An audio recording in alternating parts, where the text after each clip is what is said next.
All right, let's give it some gas.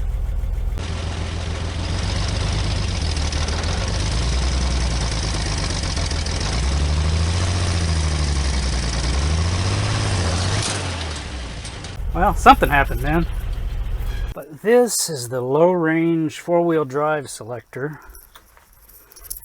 And I don't know if that's jammed or...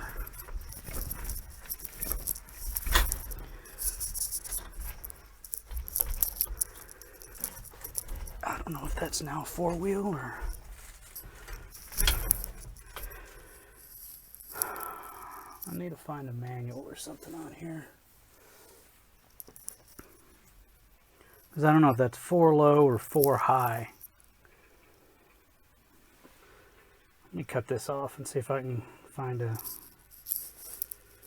manual or something. Well, screw it. Let's just see what happens.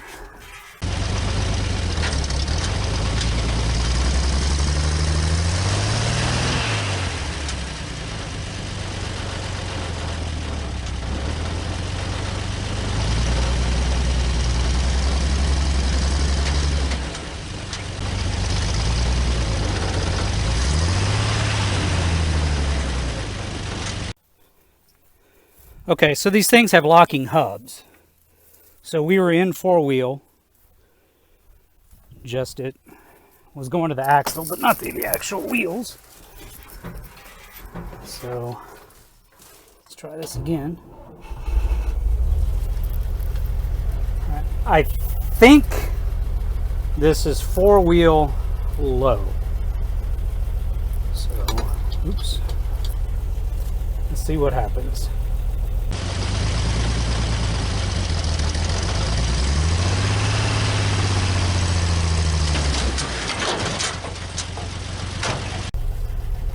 Okay, well, we're going to break something because that I was able to let that out and the vehicle jumped up and caused me to turn the phone camera off. So yeah, before we break an axle or something, we're going to have to, I guess, dig this thing out by hand. This did move, I think. Yeah, maybe not. That one may be just buried beyond belief. This has definitely moved. Yeah.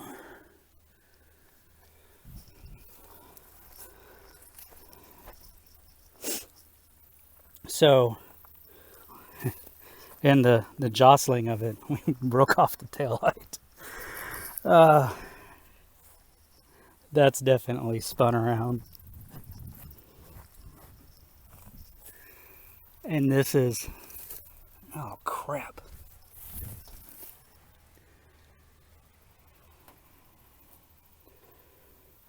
Crap. I forgot about that. Yeah, it's a good thing we quit whenever we did. Because it squirted all of that oil out. And all down here. Is that broken? We may have broken something here. Yeah, look at that. That axle, or that, yeah. That front differential is almost in the ground. This may not have been the best of ideas.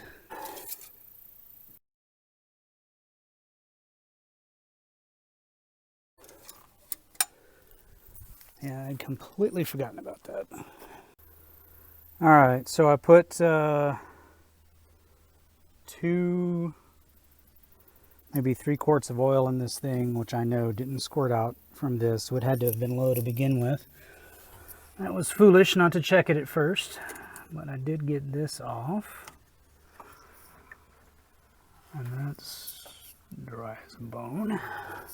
That's probably why we don't have brakes. I'm surprised the clutch worked at all. I'm mystified as to how the clutch worked at all.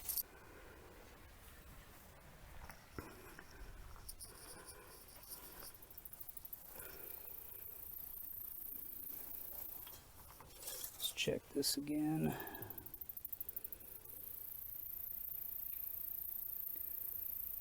It looks like it's right on the mark, if not a little bit over, so that's good.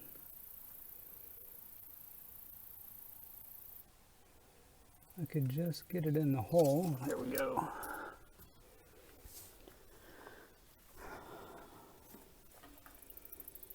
So I think we're, despite all of that, that's just, I mean, that's not even a quart of oil. And I didn't hear any knocking or anything, so I think we're probably good about that. Another thing that I noticed, we actually have coolant in there, which means there's coolant in the engine, and maybe the thermostat was closed, and once it got warm enough, it opened up.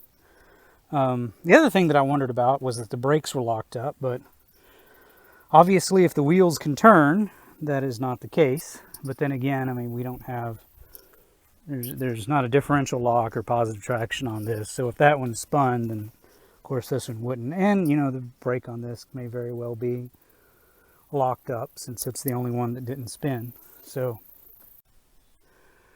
well, I'm almost out of sunlight. I'm almost out of battery on this phone. Out of battery on that. That died a while back, probably whenever I was trying to film, putting in more, well, something resembling brake fluid that I found under the seat. I mean, I've got about as much clutch as I did before, and I don't see how it worked at all being dry as a bone. But the brakes, yeah, I mean, I don't even feel any resistance there, and gotta get this old carpet out of here. Yeah, that's, I think that piston is jammed inside there. So let's see if this accelerator pump works. Give that a couple of three. Make sure it's really out of gear this time.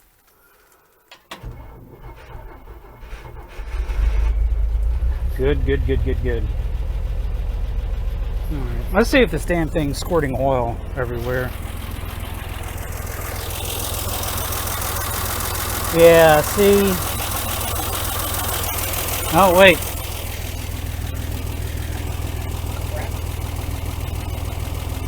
Oh, yep, it's running right on the ground there. Okay. Alright, so the next step here is to get rid of these old gauges. This is oil, which the end of that, rest of that hose just snapped off in the back, so that's rotted. That's rotted and no good. Yeah, there's the back of that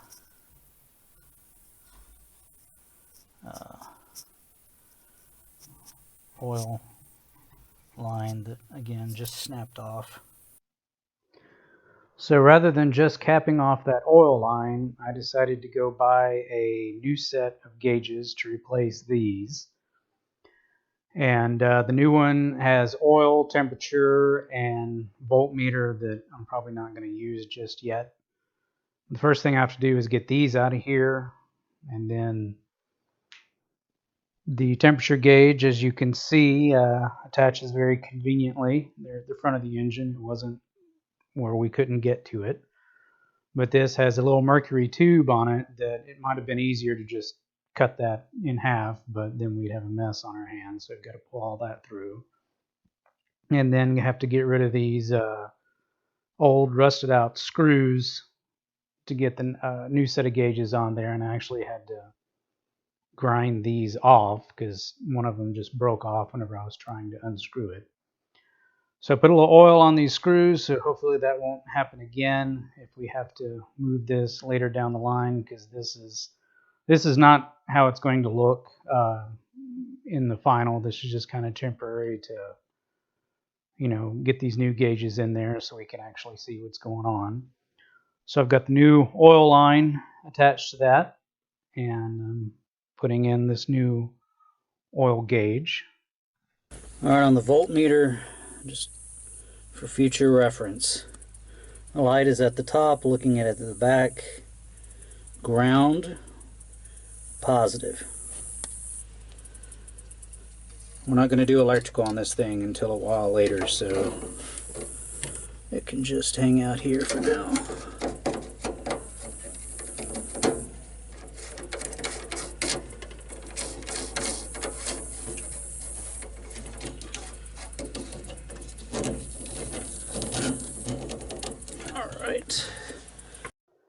So I installed new temperature gauge, and it has a new tube. I don't think this one's mercury. I think it has some sort of gas in it now. So I had to run that through the firewall into the engine, route that around everything, and then get that tightened down, and then tighten down the radiator hose. All right, we've got coolant in there. We've got the battery hooked up. Got our fuel tank hooked up. So let's prime this a little bit. That was probably too much, as usual. Ignition. Ignition. And I was thinking about this whenever I was reviewing the videos last night. That just turns the electronic ignition module on. It doesn't actually turn on the coil. That's still controlled by the key. So that's how I was able to kill it, by just turning the key off. All right, let's see if this thing will fire up.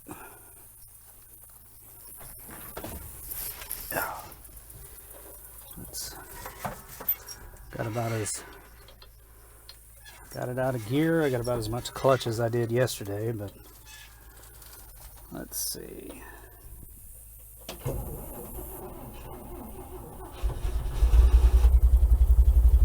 Look at that. Oh, look, we've got oil pressure. Excellent. Well, let's see if that's leaking anywhere.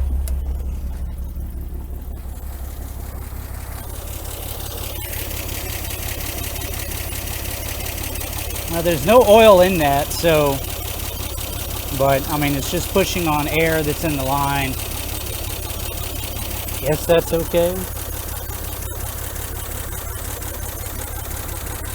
Looks good, sounds good.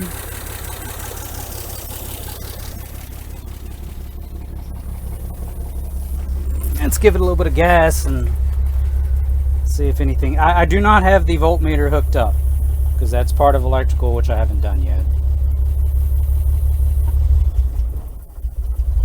Oh, that didn't sound good. Uh-oh. Well, after it warmed up a bit, it started sounding pretty good. Wish I had a tachometer. So I've got this idle set pretty low.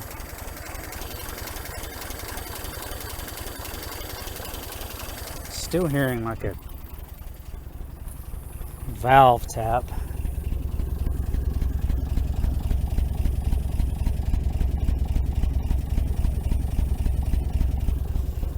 Almost like an exhaust valve is stuck open.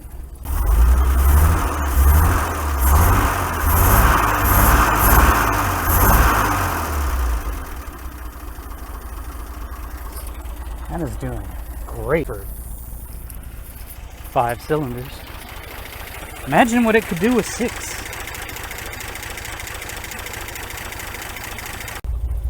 All right, so coolant temperature has come up. Oil pressure looks right.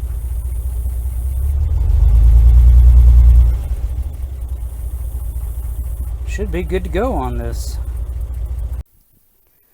All right, so I've dug out this wheel, which is amazingly full of air. So that was just in a hole. Maybe that's enough for it to get out. This one over here, the outside one is flat, but I'm going to try and find the valve for the inside tire and maybe give that some air.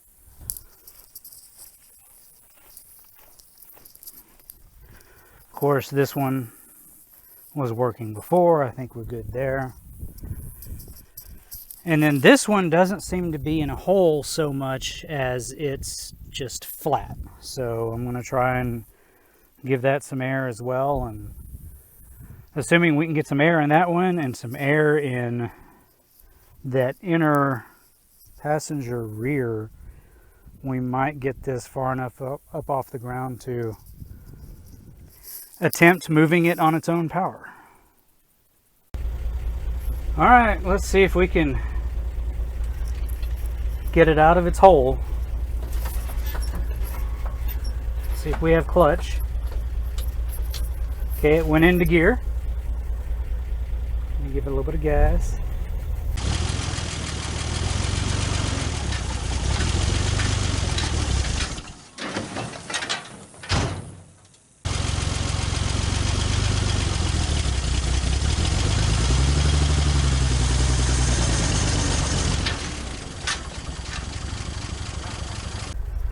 Wow, this thing is really stuck.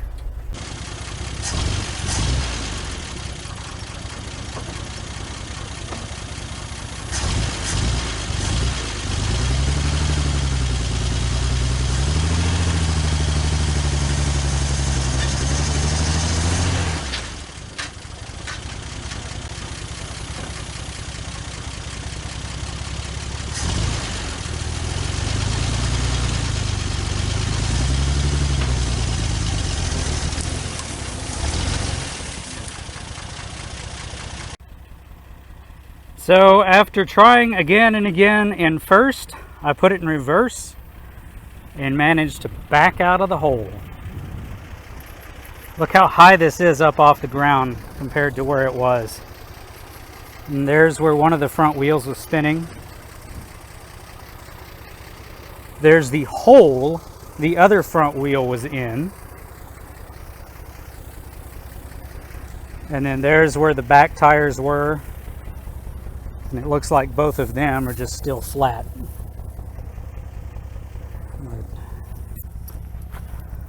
And then these are good. And then that's where both wheels are spinning there. Now I got to maneuver this thing around the hole and get it back in the shop. I need to go move my truck though.